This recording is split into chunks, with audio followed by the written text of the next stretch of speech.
Sabe o que define de verdade a nossa cidadania? Bom, a resposta para isso está, em grande parte, em um único lugar, o artigo 5º da nossa Constituição. Pense nele como o coração que pulsa com nossos direitos e deveres, e é por isso que hoje a gente vai desvendar juntos, ponto por ponto, o que esse artigo tão fundamental realmente significa para a vida de cada um. E tudo começa com essa promessa aqui, uma promessa poderosa que a gente vê na tela. Esse é o caput, a abertura do artigo, e ele já estabelece o alicerce de tudo que vem depois, a igualdade e a garantia de direitos que são essenciais. É daqui que parte toda a estrutura da nossa cidadania.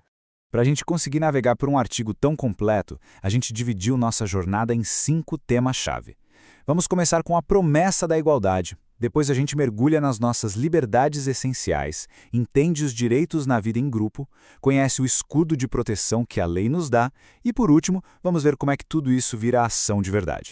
Então, nossa primeira parada é no fundamento de tudo, a promessa da igualdade. A ideia central aqui é bem simples, mas é poderosa. Perante a lei, o ponto de partida tem que ser o mesmo para todo mundo, sem exceção.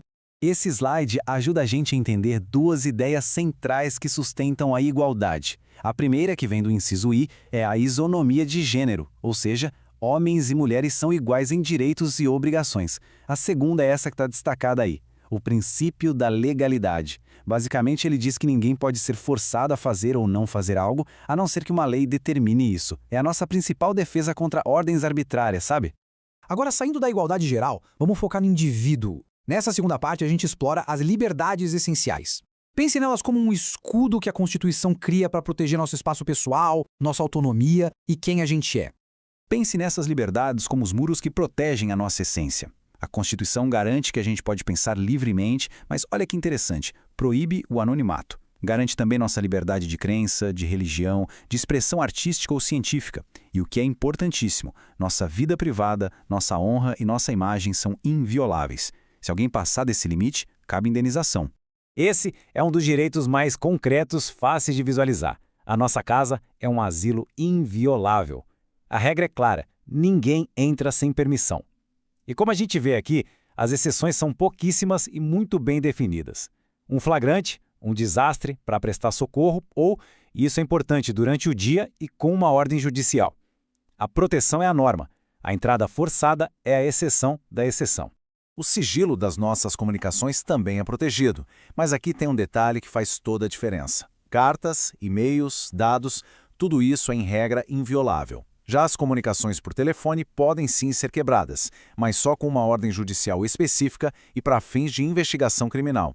É uma diferença sutil, mas que é fundamental. Bom, mas a gente não vive sozinho, né? Nossos direitos também valem quando estamos em comunidade. Nessa terceira parte, vamos entender como o artigo 5º organiza nossas interações em grupo, desde o direito de fazer uma manifestação até o direito de propriedade.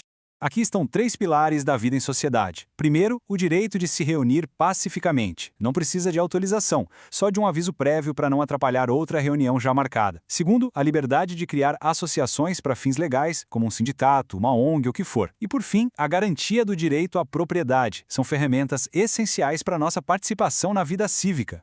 E aqui vem um ponto-chave. O direito de propriedade não é absoluto. Ele tem uma condição. Precisa atender à sua função social. O que isso quer dizer? Que um terreno na cidade, por exemplo, não pode ficar abandonado só para especulação.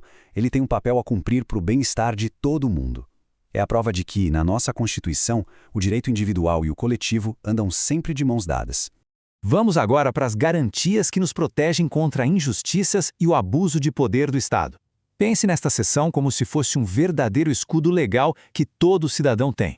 Esses 3 princípios são sagrados para uma justiça que funcione de verdade. O devido processo legal, ele garante que ninguém pode ser punido sem um julgamento justo. A presunção de inocência diz que todo mundo é inocente até que se prove o contrário, com uma decisão final. E a inadmissibilidade de provas ilícitas impede que o Estado use meios ilegais para conseguir uma condenação. Juntos, eles formam a base para qualquer julgamento imparcial.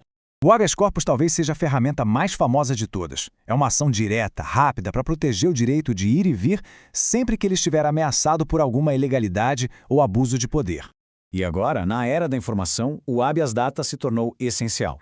Ele garante que qualquer pessoa possa não só conhecer, mas também corrigir, se for preciso, as informações que o governo ou outras entidades públicas têm sobre ela. É o nosso direito à autodeterminação informativa. Tá, mas e se um direito tá lá, escrito na Constituição, mas falta uma lei para fazer ele funcionar na prática? É como ter a chave de uma casa que ainda nem tem porta. É para isso que existe um mandado de injunção. É uma ferramenta para a gente acionar o judiciário e dizer, olha, legislador, tá faltando uma lei aqui para esse meu direito sair do papel. Chegamos na parte final. E agora? Como é que todos esses pontos, tão bem descritos no papel, se tornam realidade no nosso dia a dia? Vamos conectar tudo. 79. Isso não é só um número. É a quantidade de incisos, ou seja, de cláusulas, que o artigo 5º tem hoje. Cada um deles é uma pecinha nessa grande engrenagem que protege a nossa cidadania. Isso dá uma dimensão do tamanho e do detalhe dessa proteção, né? E aqui está a chave que liga tudo. Esse parágrafo primeiro é, talvez, a parte mais poderosa de todo o artigo. Ele diz que esses direitos não são promessas para o futuro distante.